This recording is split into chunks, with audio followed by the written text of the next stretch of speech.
이 안에 아이가 있네? 안녕.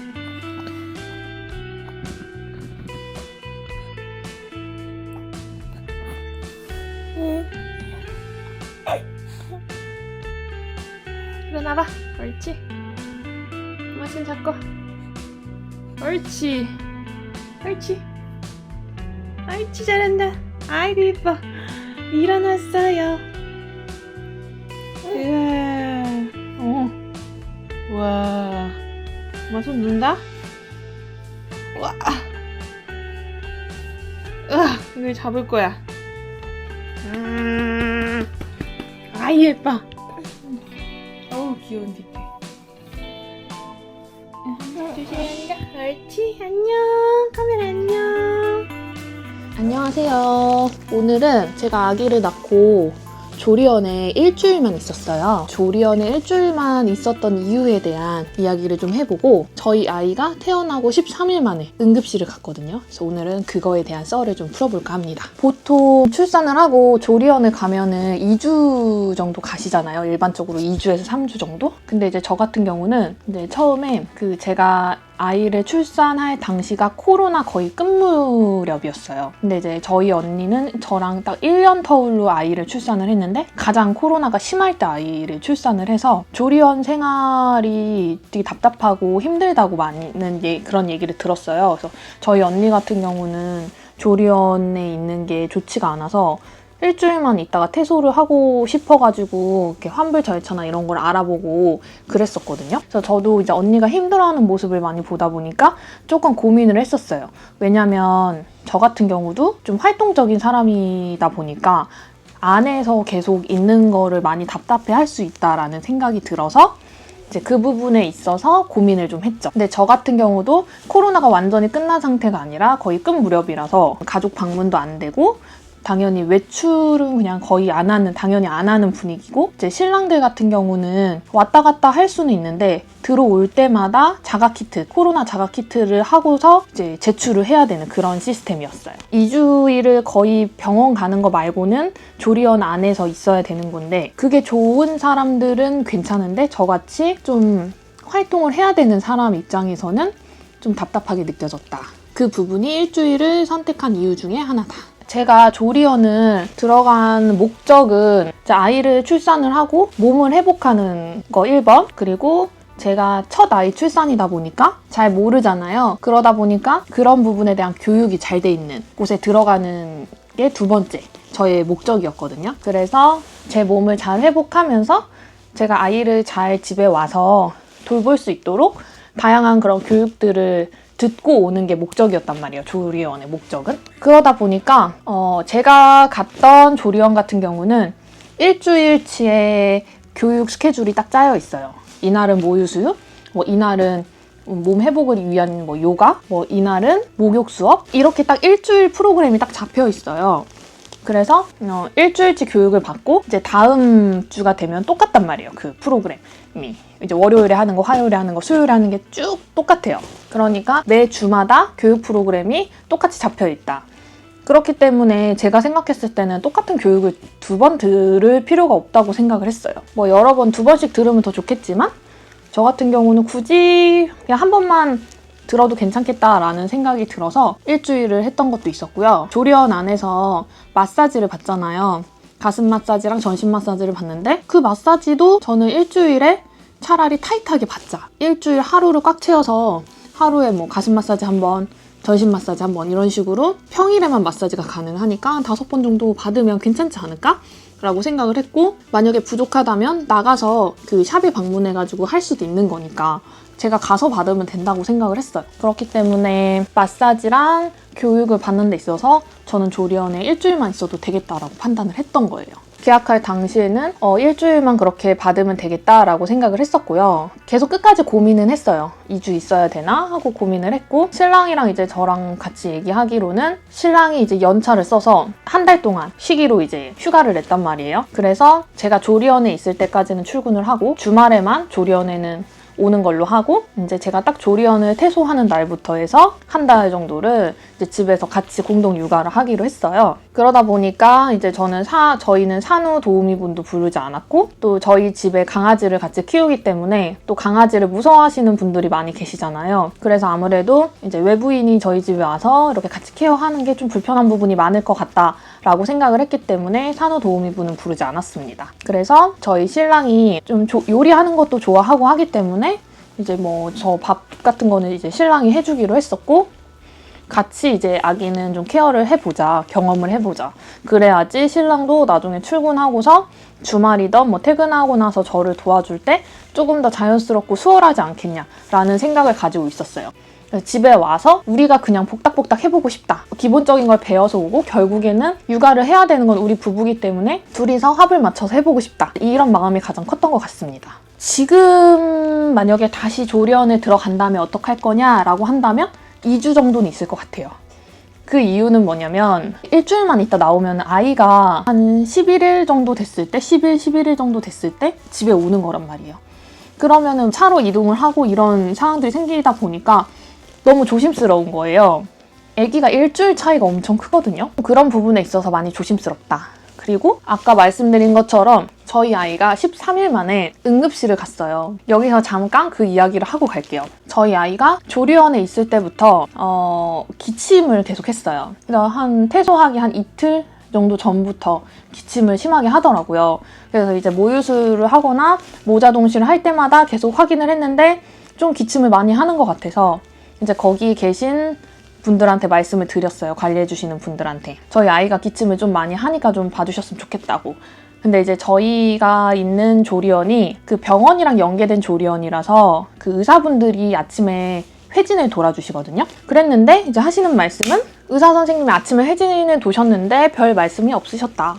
그러니까 괜찮을 거다. 하지만 잘 좀 체크해 보겠다. 잘 보겠다.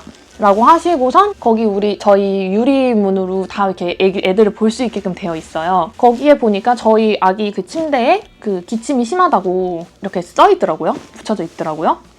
그러고 나서는 조금 있다가 나중에는 별 말씀 없으셨는데 그냥 아이가 끝쪽으로 이동을 해 있더라고요. 그러니까 제가 봤을 때는 분리를 시켜놓은 것 같아요. 그러니까 뭐 당연히 다른 아이들이 옮거나 이러면 안 되니까 분리시켜 놓는 것까지는 오케이. 근데 뭔가 딱 그렇게 말씀을 드리고 괜찮을 거다라는 답변을 들었는데 잘 지켜보겠다, 괜찮을 거다, 선생님 별 말씀 없으셨다라는 말을 듣고 저희 아이는 이렇게 좀 분리돼 있으니까 뭔가 조금 마음이 좀 안 좋긴 한 거예요. 태어난 지 얼마 되지도 않았는데 이제 뭔가 딱 그 한 구석에 이렇게 저희 아이만 딱 있으니까 좀 마음이 불편했어요. 근데 뭐 어쩔 수 없으니까 계속 이렇게 전 또 잘 모르고 그때 당시에는 아무것도 모르니까 그냥 기다리고 있었죠. 그러고서 이제 조리원을 퇴소하는 날 거기서 이제 하시는 말씀이 한 2-3일 정도 더 기침을 하면은 그때 병원을 가봐라 이렇게 말씀을 하시는 거예요. 근데 괜찮을 거다 이런 식으로 말씀을 하셨어요.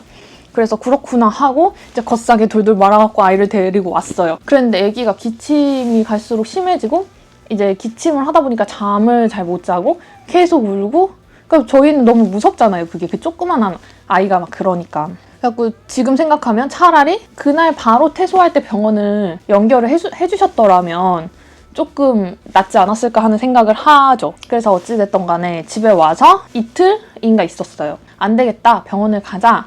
근데 뭐 별거 아닐 거야 라는 마음으로 가볍게 병원을 갔어요. 그랬는데 이제 제가 안고 들어갔는데 딱 그 청진기를 한 3초 됐어요.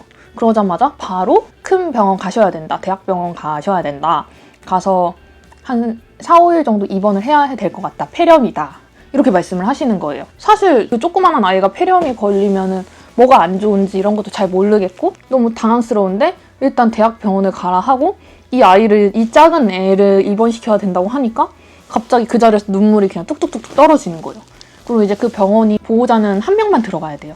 그러니까 신랑이랑 같이 들어갈 수가 없어요. 그래서 저 혼자 이제 아이를 안고 들어가는데 병원에서 이제 다 그 막 벗겨가지고 확인을 하는데 그때는 옷 입히는 것도 어렵고 막 걷싸게 하는 것도 모르겠고 막 그럴 때였잖아요. 그러다 보니까 막 뭘 어떻게 해야 될지 모르겠고 아기는 아프다니까 막 눈에서 눈물은 안 멈추고 막 눈물 콧물 막 계속 나고 그랬어요. 지금이야 웃으면서 얘기하지만 그래서 제가 아기를 안고 막 울면서 나오니까 신랑이 놀래가지고 이제 신랑한테 그걸 설명을 하고 간호사 선생님이 같이 또 설명을 해주셨는데 이제 하시는 말씀이 아이가 너무 작다 보니까 이 아이 그 혈관을 잘 잡을 수 있는 병원을 가라고 하시는 거예요. 이제 신생아들이 병원에 가면 이 혈관을 못 찾아가지고 주사바늘을 몇 번 꼽았다 뺐다 하니까 아기는 너무 고통스러워하고 이런 경우가 많기 때문에 그런 소아 응급실이 있는 그런 병원으로 그냥 밀고 들어가야 된다. 이렇게 말씀을 하셔서 막 검색을 해봤어요.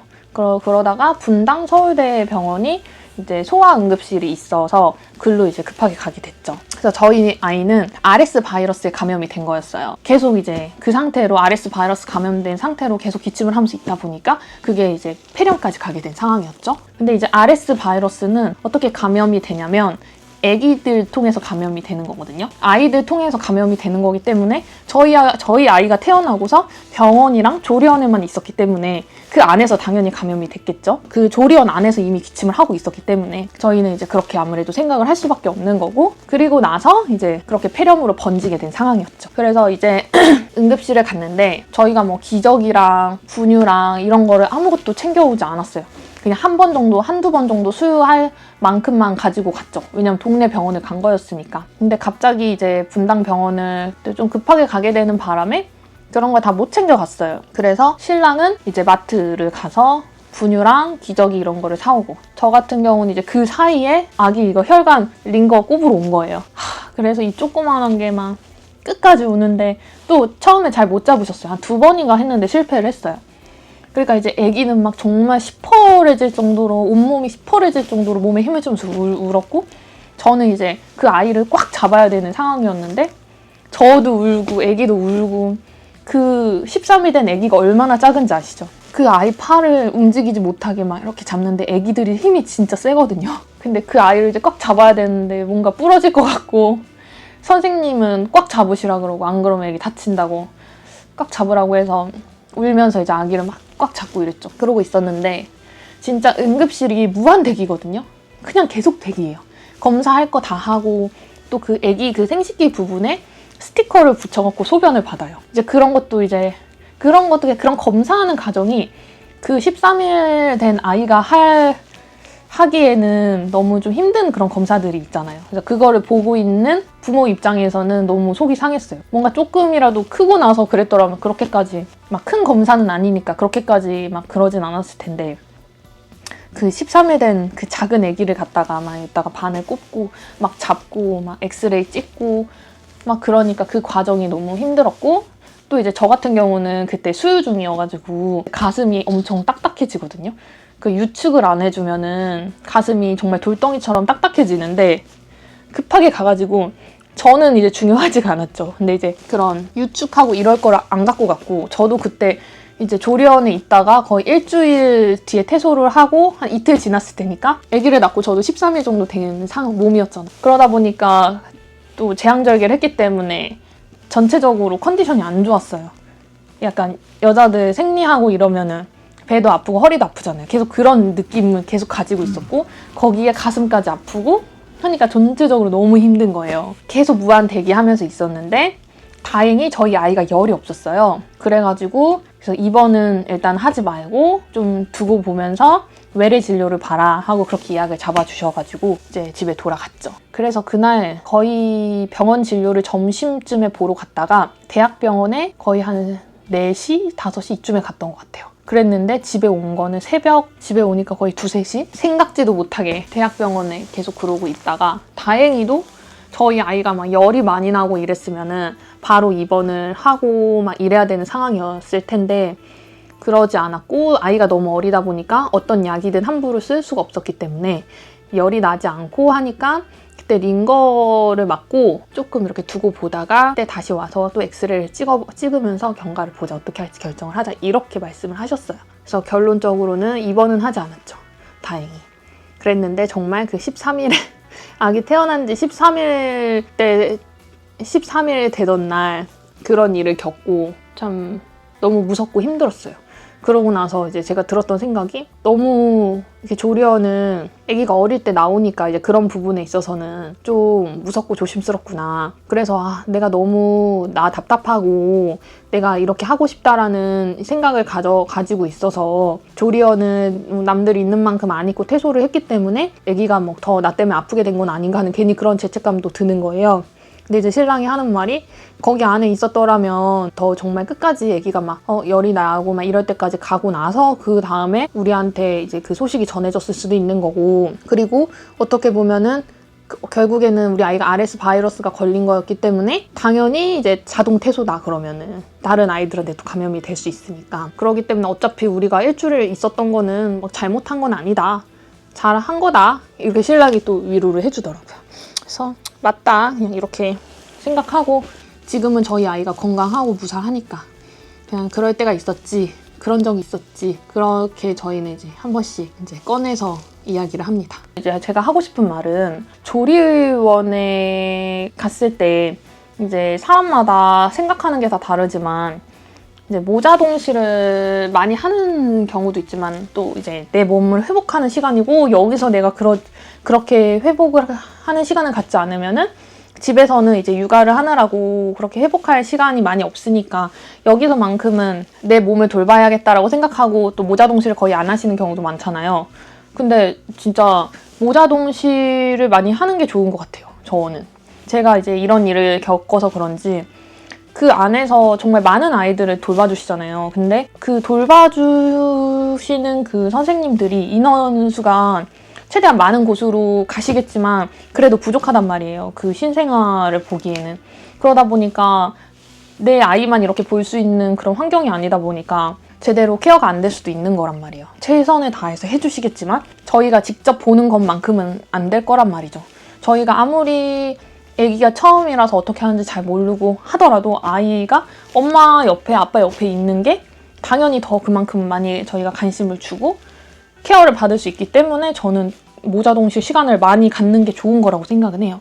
그래서 제가 다시 정말 조리원에 또 들어가게 된다면 저는 신랑을 같이 그냥 조리원에 들어가자고 할 것 같아요. 연차를 차라리 그렇게 활용을 하고 조리원에서 같이 보내는 시간 동안 연차를 쓰라고 해서 같이 조리원에 들어가서 신랑 보고 거의 아이랑 많이 있는 시간을 조리원에서 가지라고 할 것 같아요. 그러면 거기서는 배우면서 내가 할 수 있으니까, 전문가들이 있으니까 모르면 언제든지 물어볼 수 있고, 내가 좀 위급한 상황이면 그 전문가분한테 아기를 봐달라고 할 수도 있는 거잖아요. 근데 이제 제가 혼자 들어가 있으면은 제 몸도 케어해야 되고 또 그 모자동실도 해야 되는 그 압박과 모유수유도 해야 되고, 그 모유수유도 생각보다 되게 힘들단 말이에요. 스트레스를 받는단 말이에요. 생각처럼 양이 안 나오는 경우도 있고 아기가 안 먹어주는 경우도 있고, 물리고 싶은데 어떻게 물리는지 하는데 안 되는 경우도 있고 되게 답답할 때가 많단 말이에요. 그러니까 그런 거 하는 것도 사실 벅차다는 거죠. 그렇기 때문에 아빠랑 같이 조리원에 저는 들어가서 차라리 아기랑 좀 시간을 많이 같이 보내주고, 또 이런 교육 같은 것도 아빠도 적극적으로 참여를 해서 아빠도 좀 배우고, 그리고 엄마 같은 경우는 마사지 받으면서 이런 모유수유 교육 같은 거 많이 하고, 시도도 그 모자동실을 하면 그거를 더 시도해볼 기회가 많잖아요. 아기를 수유를 계속 할 수 있으니까, 제가 직수를 계속 해줄 수 있으니까. 그러다 보니까 거기서 계속 많이 경험하고, 모르면 또 전문가분한테 물어보고, 저는 그게 가장 좋은 것 같아요. 정말 시간적인 여유가 되신다면, 연차를 내가 쓸 수 있다면 저는 오히려 조리원에 있을 때 같이 쓰시는 거를 더 추천을 하고 싶어요. 근데 보통 이제 조리원에 있을 때는 많이 안 쓰시잖아요, 잘. 왜냐면은 와이프가 들어가 있는 거니까, 조리원 안에. 그리고 나서 이제 조리원 퇴소할 때 보통 맞춰서들 많이 쓰시잖아요. 이제 와이프가 혼자서 육아를 하게 될 경우에는 혼자서 육아하기엔 버거우니까 뭐 친정 엄마가 오시던가 산후도우미분이 오시거나 아니면 남편이 연차를 쓰거나 보통 이렇게 많이 하시잖아요. 그러니까 정말 여유가 된다면 조리원 때부터 쓸 수 있을 만큼 그 뒤에도 쓰면 좋겠지만, 저는 은근히 조리원에서 같이 보내보는 것도 전 좋을 것 같아요. 제가 다시 한다면, 다시 조리원에 간다면 저는 2주는 갈 거고 3주까지는 못 있을 것 같아요. 지금 생각해도 너무 답답해서. 2주 정도는 조리원에 있을 거고, 조리원에서 해주는 밥 먹고 교육받고 마사지 받으면서 시간을 보내되, 신랑도 와서 같이 먹고 자고 같이 하면서 아기랑 최대한 모자동실 많이 하고 시간을 갖는다.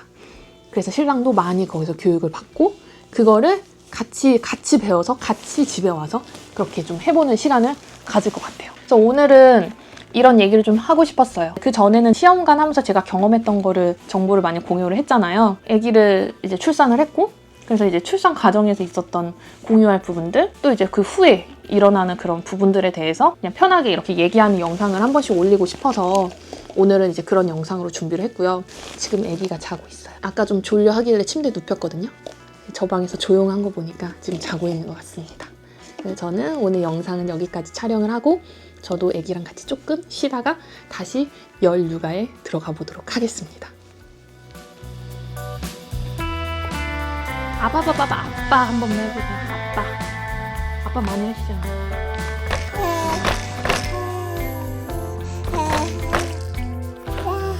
와, 제대로 해줘.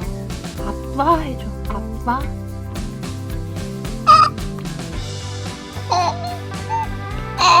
저기요, 카메라 앞이라서 부끄러워하시는 거예요?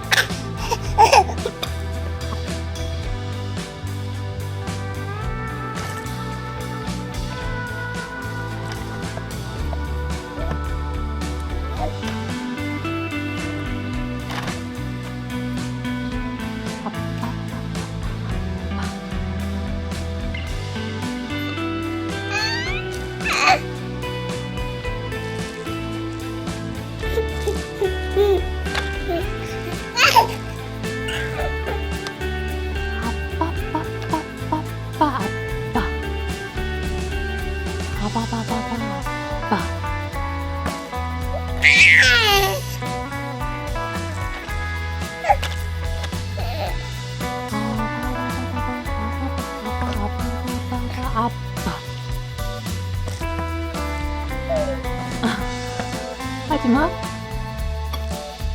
너 아빠 잘하잖아. 한번 보여줘. 어? 뭐라고?